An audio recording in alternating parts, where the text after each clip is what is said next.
What up?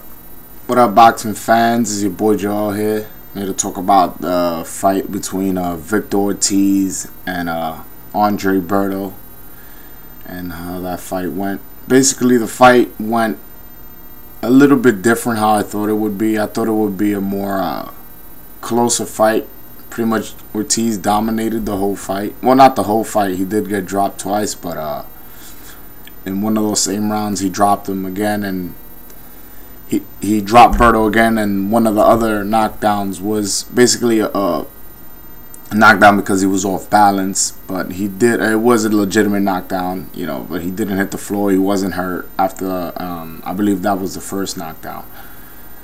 But yeah, I've always knew about Berto's chin. I know he got knocked out in the amateurs more than one time, so I knew he would hit the floor. I was actually surprised to see his legs give out so quick. His legs were not under him after the first round. I mean, if you look at it in the first round, the first knockdown by Victor Ortiz knocked down Berto with, it wasn't clean shot. I mean, he got hit with a right hook, I believe.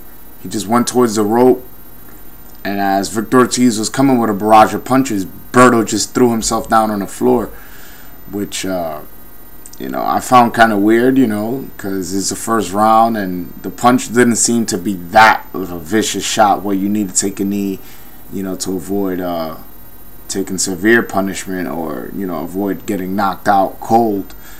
So I found that kind of weird, but yeah, seeing Berto down on the floor is a familiar sight. I've seen him down in the amateurs. I've seen him out in the amateurs.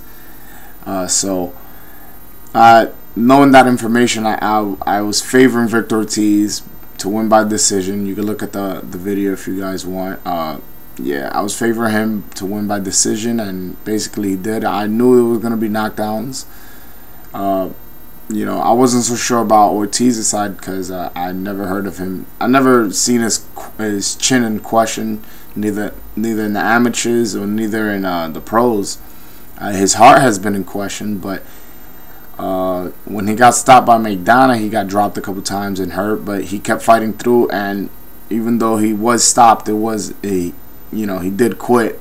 It wasn't a knockout or something like that where his chin needs to be in question. So, but yeah, basically, with Berto, I feel the reasons he lost was not because of talent, because I actually feel that Berto has more physical more talent than Victor Ortiz. I feel he has faster hands.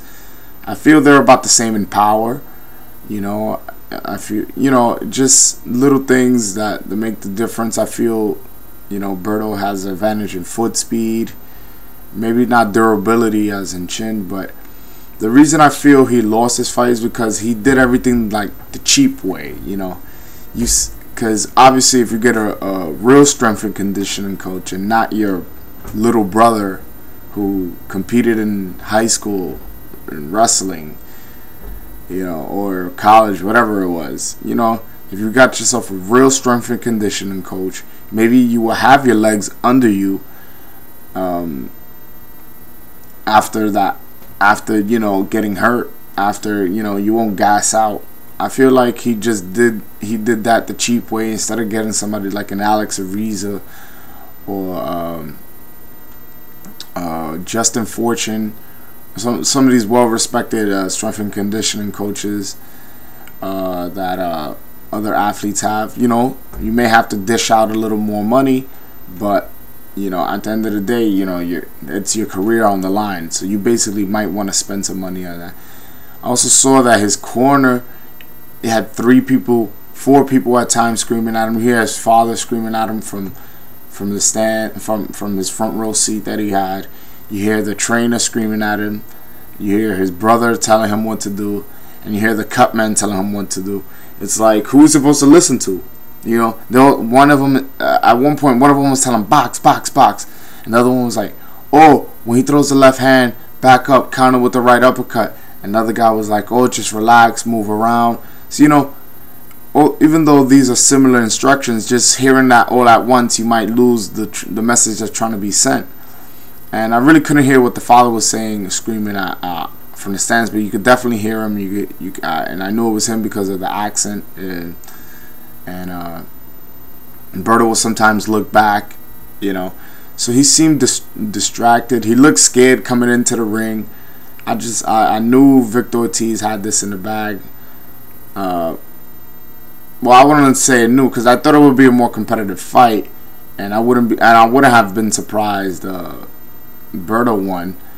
But I just had that feeling. Sometimes you just have the gut feeling that somebody's gonna win. I had that, but my mind was telling me, because I know how talented Berto is physically, that he had a chance. But my heart and my gut was telling me Victor Ortiz has this. So I went with my heart, went with my gut feeling, and I picked Victor Ortiz.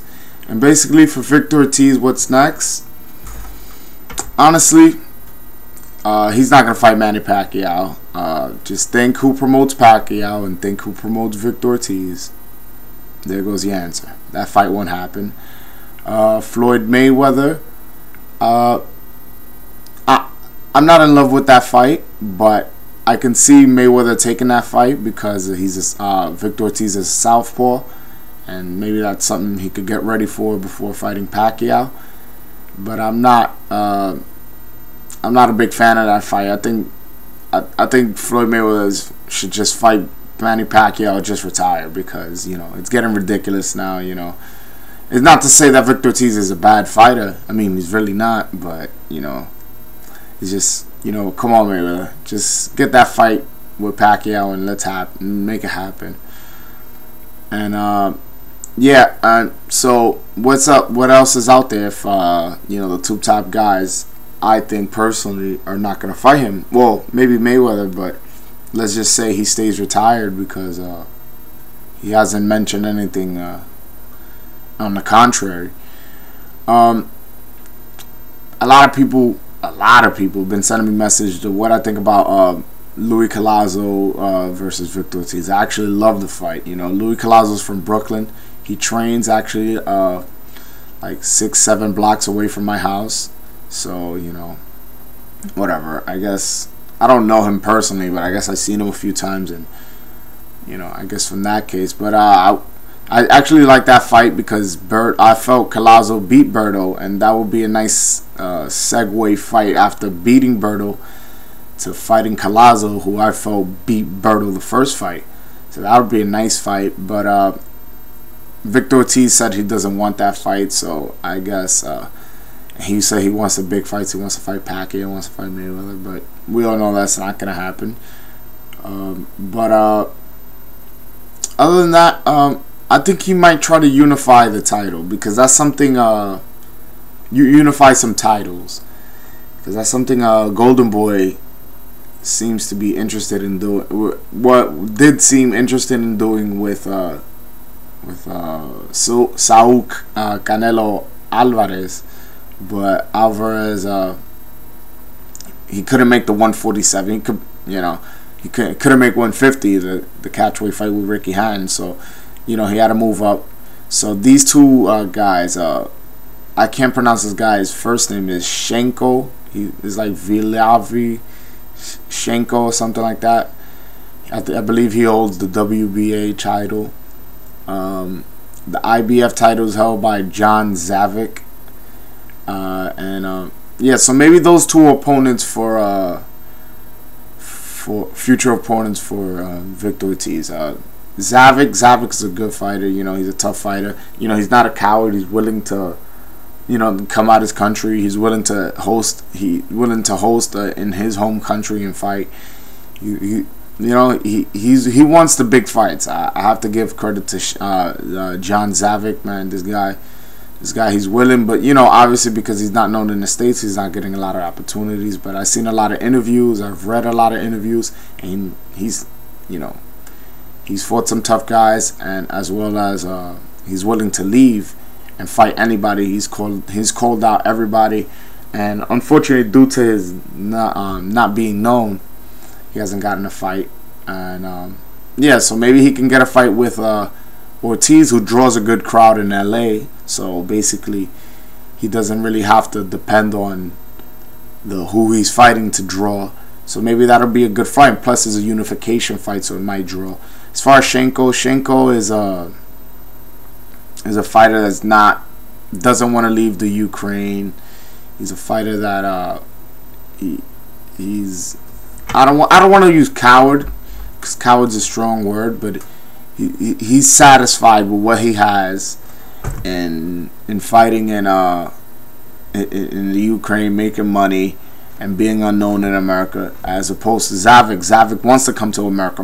Zavik wants to be known, and he wants to, be the best, which I wish every boxer would try to do. Be the best, fight everybody who is the best. So yeah, I don't see Shenko fighting, but either way, I welcome either or. I won't be critical if he fights Shenko or Zavik, because both those guys are champions, even though I don't consider them champions, but whatever, they have a title. And yeah, so maybe if Victor Ortiz can unify those two titles, and both those guys step up to the plate and fight. So Victor Ortiz will have 3 titles, and he'll be in line to fight big names. Fight the Pacquiaos, fight the Mayweathers. Even though Pacquiao and Mayweather, seem unlikely for him, maybe he could become a big name in his own right if he beats those 2 guys, unify the titles, and his style is entertaining. So that definitely might help him. Definitely is gonna help him develop fans and maybe become a pay-per-view in his own right. And then maybe those guys from 140 step up, meaning Devin Alexander, Timothy Bradley, Amir Khan, Zab Judah, who else? Lamont Peterson, who he had a draw with, controversial draw with. All these guys, whatever. Soon enough, they'll step up to 147, and maybe Victor Ortiz could become a pay-per-view star in his own right. He has a good backstory, a beautiful smile. He's an entertaining fighter, and if he could unify the titles, he can be a legitimate champion. So yeah, those are my thoughts about Victor Ortiz and the fight with Andre Berto, and his future fights. So hopefully you guys enjoyed the video. Just don't hesitate to leave a comment, and yeah, if you disagree, let me know. If you agree, holla. Peace.